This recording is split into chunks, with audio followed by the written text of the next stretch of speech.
Salam əziz şagirdlər, bu gün sizə yuvarlaqlaşdırmanı izah edəcəm.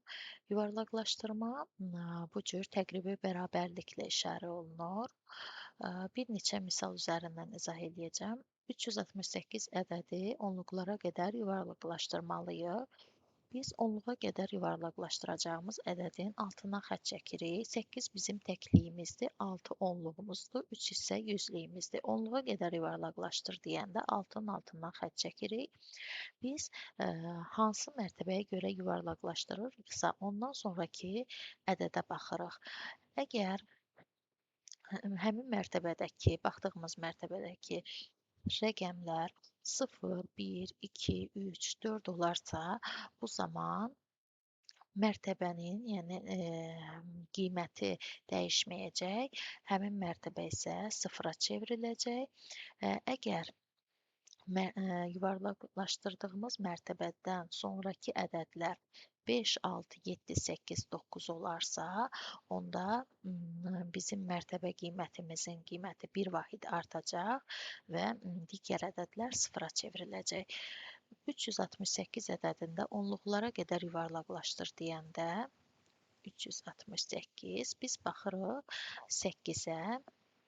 8 olanda dedi ki, mərtəbə vahidi 1 vahid artır, olur 370 və təkliyimiz də sıfıra gedir.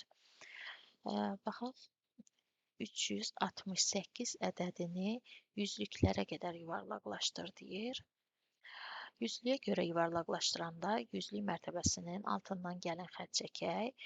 Bu 8 təklikdir, 6 onluqdur, 3 isə yüzlükdür.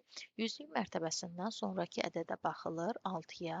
Bu 6 olduğundan yenə 5-dən böyük, yəni 4-dən böyük ədədlərdir. 5, 6, 7, 8, 9 olanda dedik ki, mərtəbə vahidi 1 vahid artır, yəni 3 olur 4, digərləri isə sıfıra çevrilir. 400. Gəlin bu misallara baxaq. 123 ədədini onluğa görə yuvarlaqlaşdırırıq. Onluğumuz 2-dir. Bu 2-dən sonraki ədədə baxırıq. 3 olduğundan burada demişdik ki, 3 olanda bizim 2 olduğu kimi qalır. 3 isə sıfıra çevrilir. 264 ədədini yenə onluğa qədər yuvarlaqlaşdırırıq. Həm mərtəbədən sonraki ədədə baxılır 4. 4 olanda dedik ki, mərtəbənin qiyməti olduğu kimi qalır. 4 isə sıfıra çevriləcək, yəni təkliyi isə sıfır olacaq. 264 ədədini yüzlüyə qədər yuvarlaqlaşdırmalıyıq. Biz baxırıq yüzlükdən sonraki mərtəbəyə, onluğa, yəni 6-ya baxılır. 6 olduğundan bizim bu 2 olacaq 3, digərləri isə 0 yazılacaq. Yəni 1 vahid artdı. Demişdik ki, 5, 6, 7, 8, 9 olanda mərtəbə qiyməti 1 vahid artır. Burada isə 2451 ədədini minliyə qədər yuvarlaqlaşdırma deyib, 1 təklik, 5 onluq, 4 yüzlük, 2 isə minlikdir. Minliyə qədər yuvarlaqlaşdırmada biz mərtəbədən sonraki ədədə baxılır. Burada görürsünüz 4-dür. 4 olanda nə olur uşaqlar? 4 olanda bizim mərtəbə qiymətimiz, yəni 2 dəyişmir, olduğu kimi qalır. Digərləri isə sıfıra çevrilir. 4263 ədədində onluğa qədər yuvarlaqlaşdırmada biz təkliyə baxacağıq. Təkliyimiz demişdik ki, 0, 1, 2, 3, 4 olanda bu mərtəbə qiyməti onluq dəyişməyəcək, yəni olacaq 4260, təkliyimiz isə sıfıra çevriləcək. 1865 ədədini yüzlüyə qədər yuvarlaqlaşdırmalıyıq. Burada isə yüzlükdən sonraki mərtəbəyə baxılır 6-ya. 6 olanda bizim yüzlüyümüz 1 vahid artacaq, digərləri isə sıfıra çevriləcək.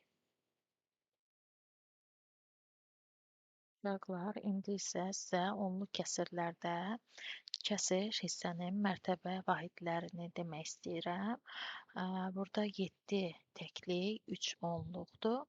1 isə onda 1, 8 yüzdə 1, 5 isə mində 1-dir. Gəlin bu misallar üzərində həll eləyək, izah eləyim.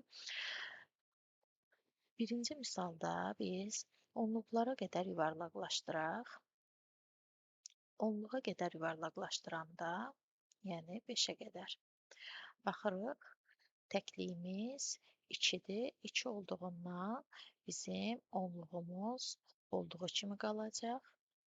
Təkliyimiz isə 0-a çevriləcək. Yəni bu cür. Hamısı 0-a çevrildi. Bunu qısaca olaraq bu cürdə yazmaq olar. 350. Digərində isə təkliklərə qədər gəlin yuvarlaqlaşdıraq. Təkliyə qədər yuvarlaqlaşdırırıq burada. Yəni 2-yə qədər. Baxırıq 2-dən sonraki ədədə 3 olduğundan yenə də olduğu kimi qalır. Digərləri isə 0-a çevrilir. 352.